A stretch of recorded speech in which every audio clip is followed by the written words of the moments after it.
Bismillahirrahmanirrahim. Sekarang kita akan kuliah manajemen keuangan internasional. Manajemen keuangan internasional.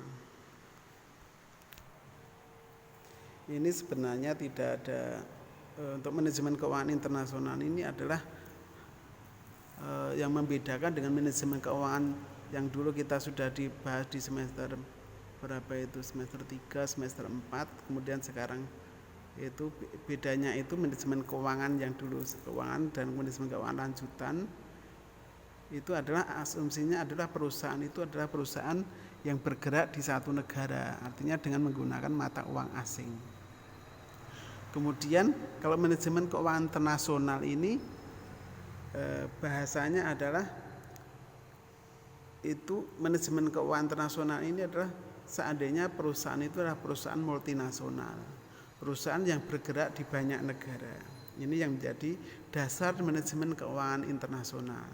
Artinya dalam segi penilaian investasi, dalam bahasan-bahasan yang lain-lain, artinya yang lain-lain mengenai nilai perusahaan, mengenai kebijakan investasi, mengenai kebijakan struktur modal, mengenai kebijakan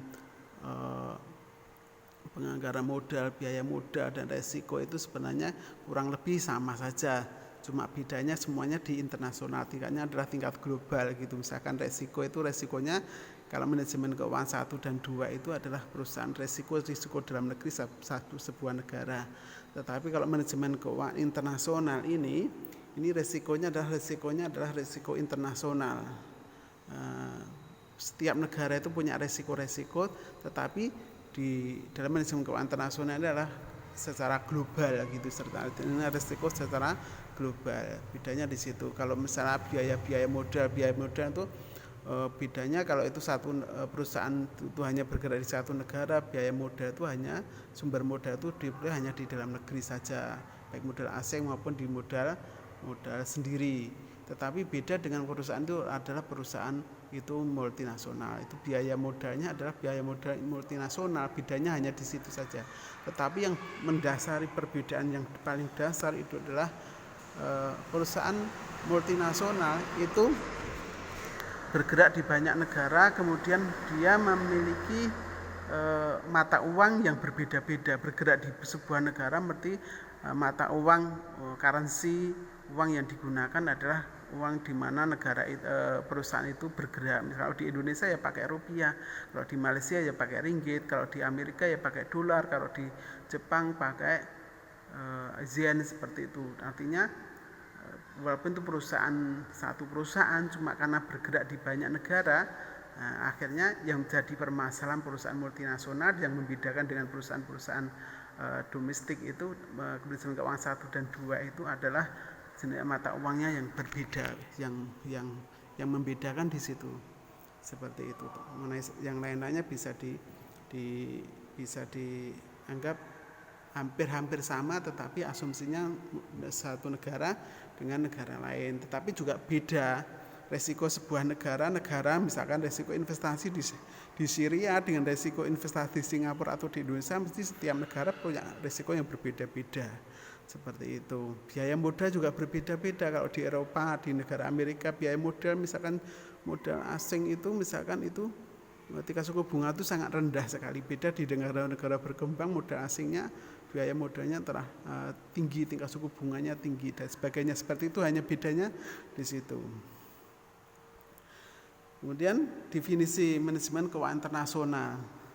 Manajemen keuangan internasional menurut Hadi 2010 adalah ilmu dan seni yang merupakan bagian dari ekonomi internasional yang mengajari dan menganalisis pengelolaan fungsi PAOC, planning, organizing, actuating, and controlling. Jadi manajemen keuangan internasional itu adalah bagian dari ekonomi internasional, karena nanti tentang sebuah perusahaan akan memanage tentang keuangannya, planningnya, kemudian mengorganisasinya, kemudian mengaktualisasikan dan pengendaliannya ini tentang POC ini, tentang sumber daya keuangan terutama POAC dari perencanaan, pengorganisasian dan pelaksanaan serta pengendalian dalam segi sumber daya keuangan, baik itu makro sebuah negara. Jadi sebuah negara itu mesti punya hubungan dengan negara-negara yang lain seperti itu. Tidak ada satu negara berdiri sendiri. Ini dia punya kebijakan-kebijakan keuangan terhadap karena adanya perubahan-perubahan global seperti itu. Maka ini adalah manajemen keuangan secara makro. Tapi kalau mikro ini adalah khususnya di dalam perusahaan-perusahaan atau organisasi per organisasi. Contoh perusahaan multinasional, misalkan Honda, misalkan Yamaha, misalkan apalagi Coca-Cola, Philip Morris dan sebagainya, General Electric dan sebagainya, dan perusahaan-perusahaan minyak, Marlboro dan sebagainya, itu adalah perusahaan PNG dan sebagainya, itu adalah perusahaan-perusahaan secara organisasi perorangan atau organisasi, khususnya yang berkenaan dengan pengaruh fluktuasi valuta asing terhadap aktivitas ekonomi keuangan internasional. Jadi mikro ini berkaitan dengan itu perusahaan atau organisasi atau itu perorangan. Perorangan juga bisa, khususnya yang berkenaan dengan pengaruh fluktuasi nilai tukar asing terhadap aktivitas ekonomi keuangan internasional. Di ekonomi internasional itu apa? Misalkan ini ada ekspor impor. Ekspor impor itu tentang ekspor impor akan terpengaruhi oleh nilai tukar. Sebuah negara nilai tukarnya melemah, misalkan kecenderungannya apa? Kecenderungan ekspornya meningkat. Nah, kalau nilai tukarnya makin tinggi, kecenderungan makin tinggi, kecenderungan impornya sedikit. Nah, kemudian ekspornya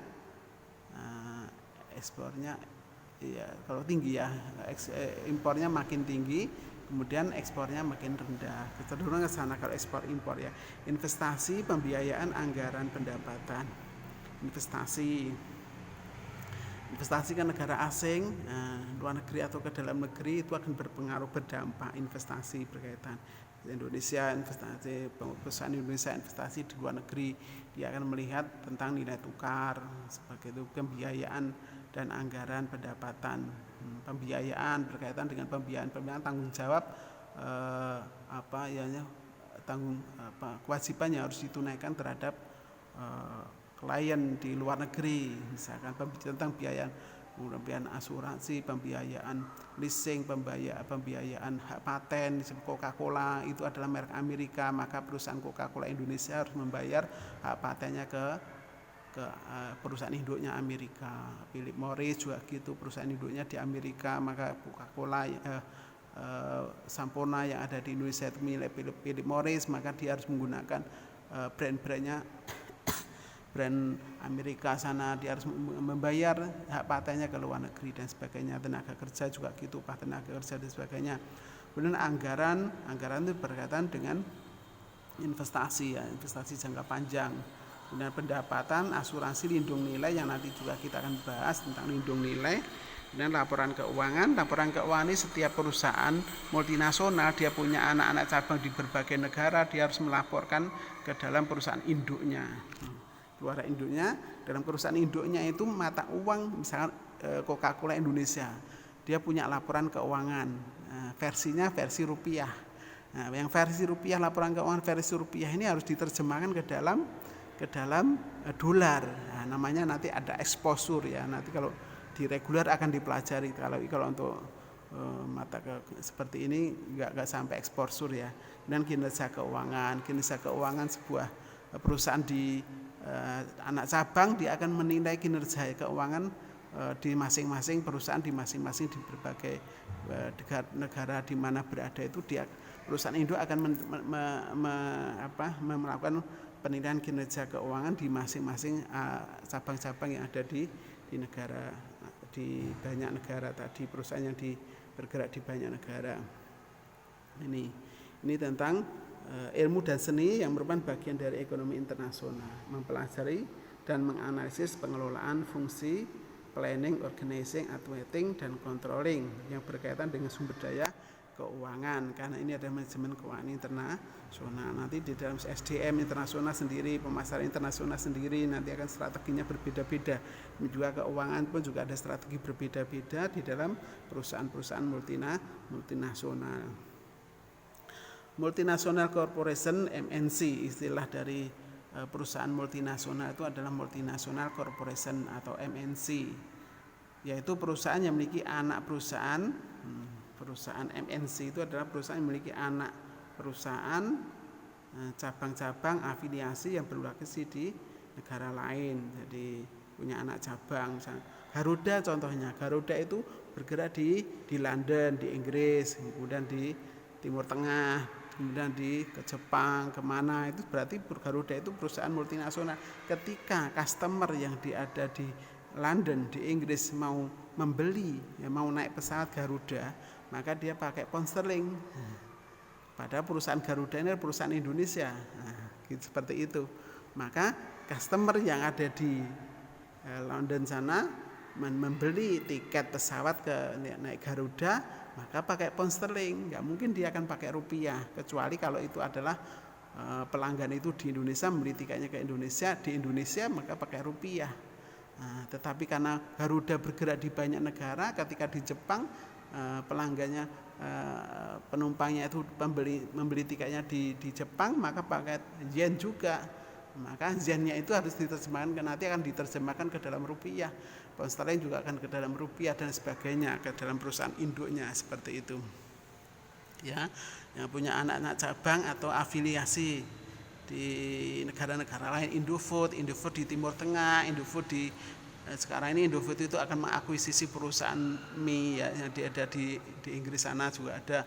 Kemudian perusahaan Indonesia Indofood mendirikan perusahaan di Afrika dan sebagainya, itu di Timur Tengah dan sebagainya. Dia punya yang berlokasi di banyak negara tadi. Ini menurut Eijkman dan kawan-kawannya.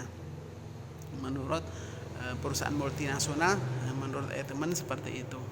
Kemudian berikutnya lagi, ini ada alasan berekspansi ke negara lain. Ini tentang kalau perusahaan apa itu, perusahaan multinasional itu kenapa ini perusahaan itu bergerak di negara lain, melakukan ekspansi di negara lain. Ini sudah dibahas di dalam bisnis internasional ya.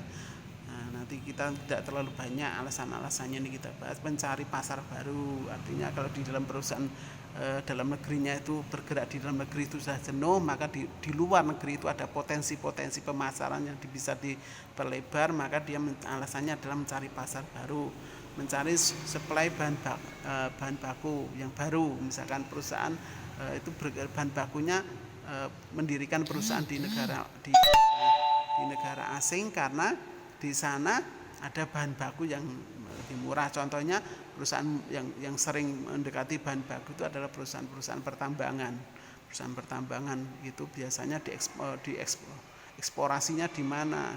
Misalkan Chevron bergerak di Indonesia karena dia punya perusahaan cabang di pengeboran minyaknya di Indonesia dan sebagainya. Ini mendekati bahan baku dan meminimalkan biaya-biaya, cost minimize. Alasannya adalah meminimalkan biaya. Jadi kalau perusahaan multinasional itu dia akan bisa memilih dia akan bergerak di mana, di tempat di negara itu yang memiliki biaya-biaya yang murah, biaya bahan baku yang murah, biaya tenaga kerja yang murah, biaya teknologi yang murah, biaya pajak yang murah dan sebagainya. Kan perusahaan multinasional itu adanya ada banyak pilihan, mana yang paling menguntungkan bagi pemilik modal itu bisa menguntungkan, dia akan bergerak di situ. Misal kemudahan yang diberikan oleh setiap negara yang akan ditempati, seperti itu, aturan-aturan yang dipermudah, ini akan menarik perusahaan-perusahaan multinasional. Memperoleh teknologi baru, meningkatkan efisiensi produksi, menghindari kendala rintangan politik dan regulasi. Adanya di mana negara-negara itu ada rintangan politik dan regulasi. Misalkan kenapa nih perusahaan multinasional yang Amerika yang bergerak di di Cina itu cenderung sekarang ini karena adanya masalah politik perang dagang antara Amerika dan Cina, maka perusahaan-perusahaan multinasional yang bergerak sekarang di Cina cenderung dia akan pindah di negara lain karena di situ ada permasalahan masalah politik, ada halang-halangan secara politik atau aturan-aturan dan sebagainya, pindah ke Vietnam, ke Thailand, ke Malaysia, ke Indonesia dan sebagainya. Perusahaan multinasional dia banyak pilihan kemana aset yang dia akan ditaruh di negara mana, dia banyak pilihan. Tentunya pertimbangannya itu dia investasi di sebuah negara itu pertimbangannya bukan hanya sekedar keren-kerenan, saya mau buka di situ, saya suka-suka, saya enggak seperti itu. Dia akan melihat potensi tentang bagaimana prospek-prospek di negara itu berada, untung dan ruginya itu bagi kalau perusahaan itu ada berorientasi pada laba, maka dia akan melihat trade off-nya adalah untung dan ruginya, timbal baliknya di dalam investasi itu. Kemudian mengurangi resiko diversifikasi. Mengurangi resiko diversifikasi itu seperti ini. Kalau perusahaan itu bergerak satu negara, di situ ada resiko satu negara itu saja. Kalau perang ya sudah, kalau sebuah perusahaan itu bergerak di satu negara itu misalnya ada perang, kemudian ada krisis, kemudian adanya nilai tukar yang jatuh, itu kalau perusahaan itu hanya dalam satu negara, maka resikonya ya di negara itu. Kalau ketika menguntungkan ya menguntungkan sekali, tapi kalau resikonya risiko tinggi, jika juga akan rugi yang besar. Maka diversifikasi itu adalah menginvestasikan di banyak negara. Nah, diversifikasi investasi di banyak negara. Kalau misalkan bisa saja perusahaan itu investasinya Coca-Cola itu, contohnya Coca-Cola itu bergerak di banyak 200 negara. Dia punya merek brand itu sekitar 200 merek. Di Eropa banyak, di banyak negara, kemudian di Asia Tenggara, di Jepang dan sebagainya. Dia mendiversifikasinya. Dia perusahaan botolnya di negara ini, perusahaan tentang dan sebagainya nanti beda-beda negara. Ini namanya diversifikasi. Dan resiko sebuah negara satu dengan negara yang lain akan berbeda. Makanya ada istilah diversifikasi investasi. Portofolio itu adalah berkaitan, diversifikasi itu berkaitan dengan bagaimana resiko setiap investasi itu ada resikonya. Bagaimana resiko-resiko itu bisa ditekan dengan cara diversifikasi investasi di banyak negara untuk menekan resiko-resiko seperti itu. Ini dalam diversifikasi. Tujuan multinasional corporation, tujuannya perusahaan multinasional berusaha keras memaksimalkan pengembalian pemegang saham sebagaimana diukur dengan jumlah keuntungan modal dan dividen berdasarkan tingkat risiko tertentu, dan sebaliknya meminimkan risiko bagi pemegang saham untuk tingkat pengembalian tertentu. Ini pertama, memaksimalkan pengembalian pemegang saham. Tujuan utama adalah meningkatkan kemakmuran ya kepemilikan pemilik modal. Dengan melihat apa? Nilai tukar pemilik modal itu. Kalau multinasional kan jelas itu adalah perusahaan multinasional, itu ada perusahaan yang dia menjual saham. Nilai memaksimalkan bagi pemegang modal itu, pemegang saham itu adalah bagaimana dengan investasi di banyak negara tadi, harga saham perusahaan multinasional itu dengan bisa meningkat.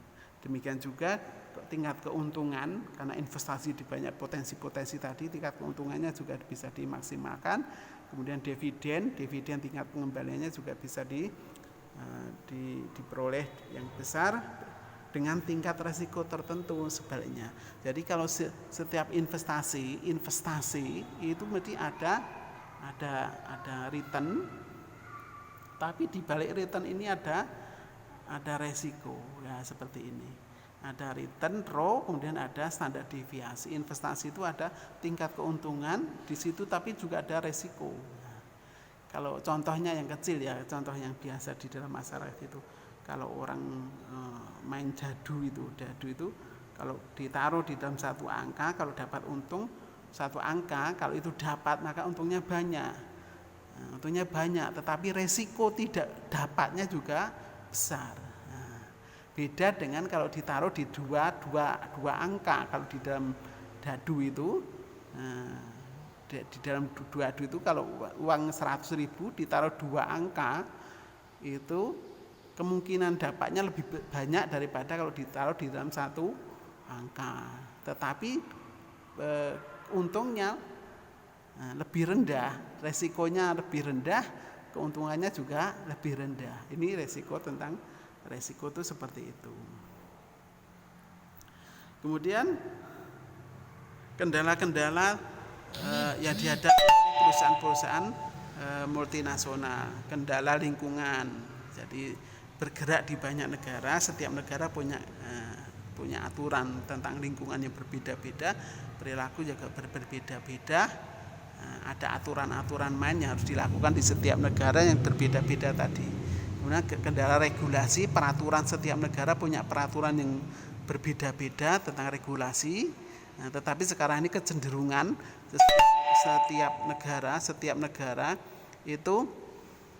setiap negara itu punya kemudahan. Dia sekarang ini karena setiap negara itu berusaha untuk menarik investasi, maka dia akan mempermudah regulasi untuk supaya perusahaan-perusahaan asing itu bisa masuk ke sebuah negara. Ini sudah setiap negara itu saling berebut satu lain untuk menarik investasi asing. Nah, kendala etika, apa yang dianggap baik buruknya setiap di dalam sebuah negara itu akan berbeda-beda tentang etika. Apa yang dianggap baik di sini di sebuah negara ini dengan negara yang lain berbeda. Etika pekerjaan, etika hukum, etika perilaku masyarakat dan sebagainya itu akan berbeda-beda. Ini tentang etika. Semua ada aturan mainnya, etikanya masing-masing setiap negara. Kemudian teori bisnis internasional, teori keunggulan komparatif. Teori ini menyatakan bahwa masing-masing negara memiliki keunggulan untuk berspesialisasi dalam produk-produk yang bisa diproduksi dengan biaya yang relatif lebih efisien. Nah, seperti itu. Keunggulan komparatif. Di negara Indonesia ini keunggulan komparatifnya dia memproduksi furniture contohnya itu akan lebih murah daripada furniture itu kalau diproduksi oleh Amerika. Furniture yang sama dengan model yang sama kalau itu diproduksi Indonesia dengan di Amerika itu harganya akan berbeda. Maka kecenderungan Indonesia lebih menspesialisasikan industri furniture daripada di Amerika. Kalau di Jepang contohnya teknologi, dia lebih mainkan teknologi, dia akan bergerak di bidang teknologi. Kalau di Indonesia teknologinya itu lebih dibandingkan Jepang, teknologinya akan lebih bagus di sana, maka dia akan mengembangkan teknologi daripada di Indonesia, seperti itu. Kalau itu perusahaan-perusahaan itu mempertimbangkannya adalah alasannya adalah alasan teknologi, meningkatkan efisiensi. Teori pasar tidak sempurna. Teori menyatakan bahwa karena biaya dari transfer tenaga kerja sumber daya lainnya bagi tujuan produksi, perusahaan mungkin berupaya menggunakan faktor produksi luar negeri jika faktor ini lebih murah daripada faktor lokal. Pertimbangannya adalah faktor sumber daya, baik itu sumber bahan baku, produksi, tenaga kerja, itu akan berbeda. Seperti itu. Kemudian berikutnya teori siklus, tentang siklus ya. Teori siklus produk. Perusahaan multinasional itu awalnya dia perusahaan membuat produk mengakomodasi demand lokal, perusahaan lokal. Pertama perusahaan itu bergerak di satu negara, kemudian dia mencoba untuk ekspor. Perusahaan untuk ekspor karena di luar negeri yang tempat ekspornya itu prospeknya bagus, tetapi akan menghadapi kendala. Kalau ekspor itu akan menghadapi kendalanya ada biaya cukai, ada peraturan tentang batas-batas impor dari sebuah negara, seperti itu akan menghadapi hambatan seperti itu, maka cenderung tadi perusahaan adalah mendirikan anak cabang diproduksi di negara di mana pelanggan itu ada di situ. Kemudian bisnis luar negeri perusahaan berkurang, mulai surut di sini sudah mulai tadi berkembang, kemudian surut, maka dia akan berusaha untuk diversifikasi. kompetitor, adanya persaingan dan sebagainya akan berkurang. Kemudian dia akan melakukan diferensiasi produk dari kompetitor, dan ekspansi ini produk ini di luar negeri akan mulai menarik diri. Seperti itu yang tentang siklus produk. Jadi awalnya adalah bergerak di dalam negeri saja, kemudian dia mencoba untuk ekspor impor, kemudian kok prospeknya bagus, akhirnya dia mendirikan anak cabang bagus seperti itu karena ada peluangnya basah, banyak kecenderungan akan ada pesaing masuk. Kalau di situ pesaing masuk, akhirnya akan timbul, dia akan dalam persaingan itu dia akan mengalami persaingan, kemudian akan dia menjadi bisa juga ekspansi itu pada lini yang tertentu saja.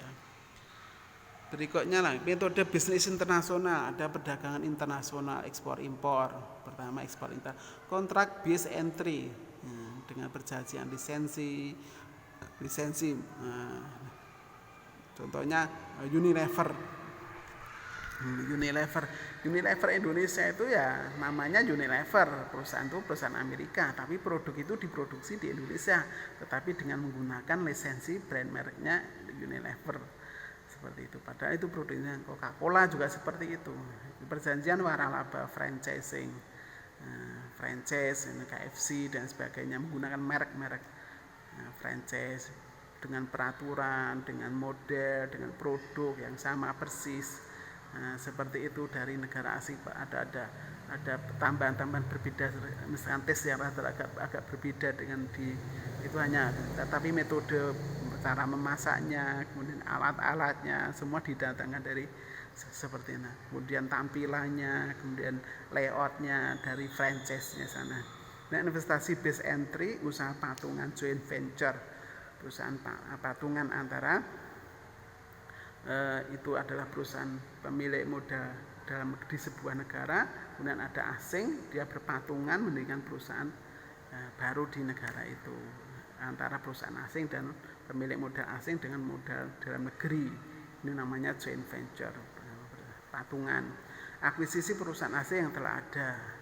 Jadi perusahaan asing itu membeli perusahaan yang sudah settle di sebuah negara, namanya akuisisi. Contohnya adalah Sampurna itu dibeli oleh Philip Morris, perusahaan rokok Philip Morris Amerika itu dibeli.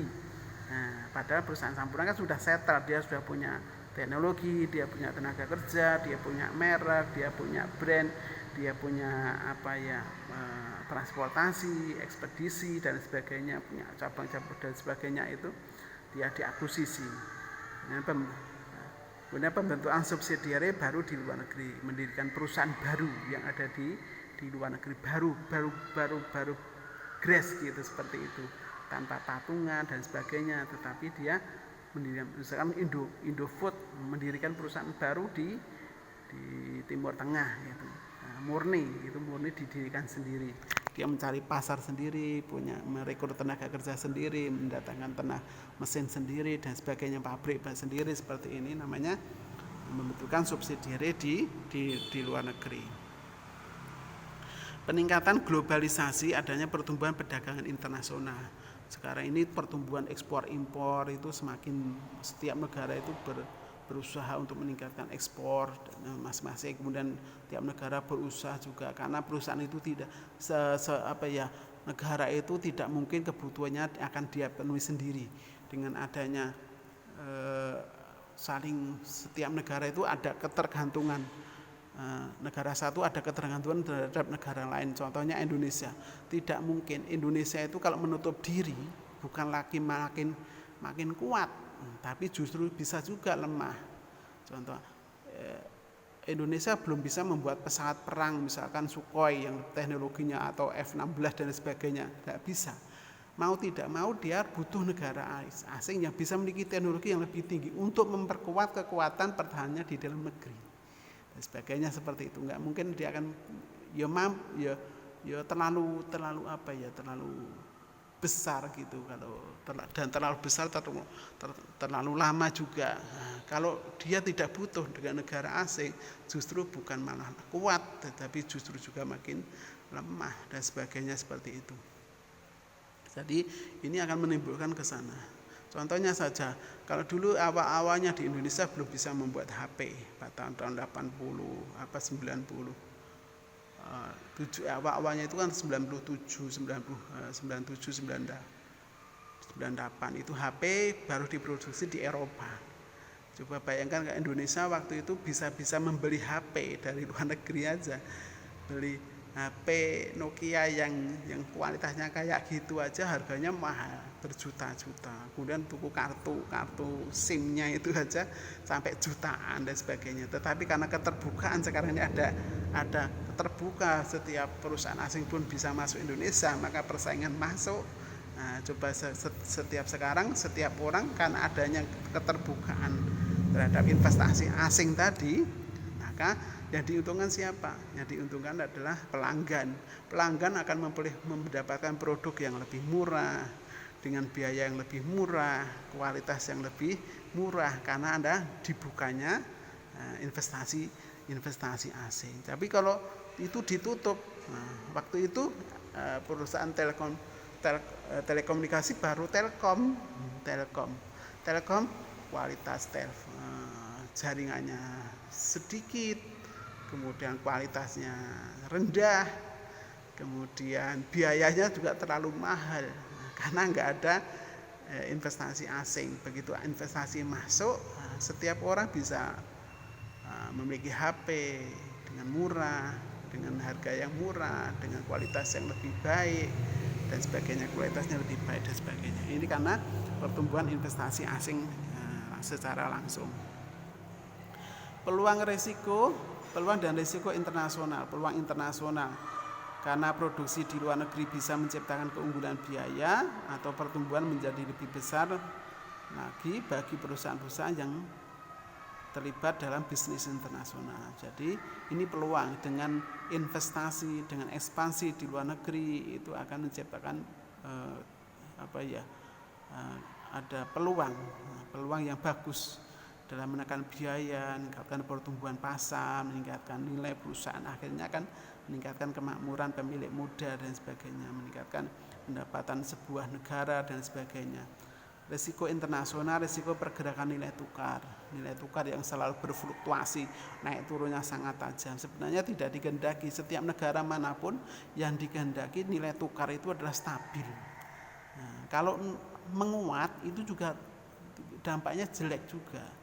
Tapi kalau itu melemah itu juga berdampak jelek juga.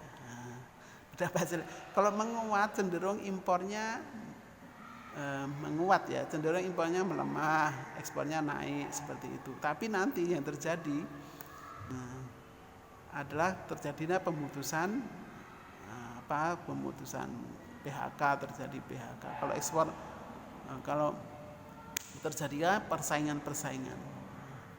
Kalau contoh harga Indonesia nilai tukarnya melemah, nilai tukarnya menguat ya. Contohnya Indonesia nilai tukar menguat, impornya cenderung naik. Kalau impornya naik, artinya bersaing di sebuah negara itu barang impor akan lebih unggul daripada barang-barang diproduksi dalam negeri. Kalau produk dalam negeri tidak laku, karena cenderung pelanggan akan memilih produk yang dari asing yang lebih murah, maka produk terjadi PHK karena perusahaan-perusahaan dalam negeri tidak kuat bersaing dalam menghadapi produk-produk asing, terjadi PHK dan sebagainya. Kalau seandainya itu adalah impor, contoh itu barang impor itu, misalkan kalau nilai tukar rupiah Indonesia itu misalkan melemah ya, impor bahan baku naik, harganya kan naik karena ini melemah, kan bakunya kan jadi naik. Kalau naik akhirnya harga pokok produksi nanti juga akan naik dan sebagainya. Pokoknya buah si malakama ya. Naik turunnya nilai tukar itu ada positif negatifnya.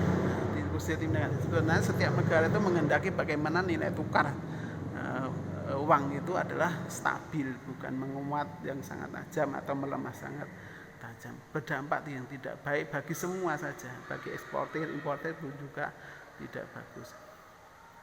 Kondisi ekonomi luar negeri juga akan berdampak di dalam negeri. Contohnya terjadi perang dagang antara Amerika dengan Cina dan sebagainya. Terjadinya banyak pelarangan apa itu CPO, apa itu perusahaan minyak sawit itu, kelapa sawit di luar negeri juga kan. Nah, ke Eropa dihalang-halangi CPO dari perusahaan minyak Indonesia ke Eropa di apa istilahnya tidak boleh dijual di Eropa dan sebagainya. Kemudian resiko politik, ada resiko perbuatan negara, perebutan negara, ada peperangan dan sebagainya karena rebutan kekuasaan dan sebagainya, itu adalah resiko bagi sebuah perusahaan yang bergerak di banyak negara. Tadi resiko ini kurang lebihnya nanti kita bisa tanya kalau ada yang nggak tahu.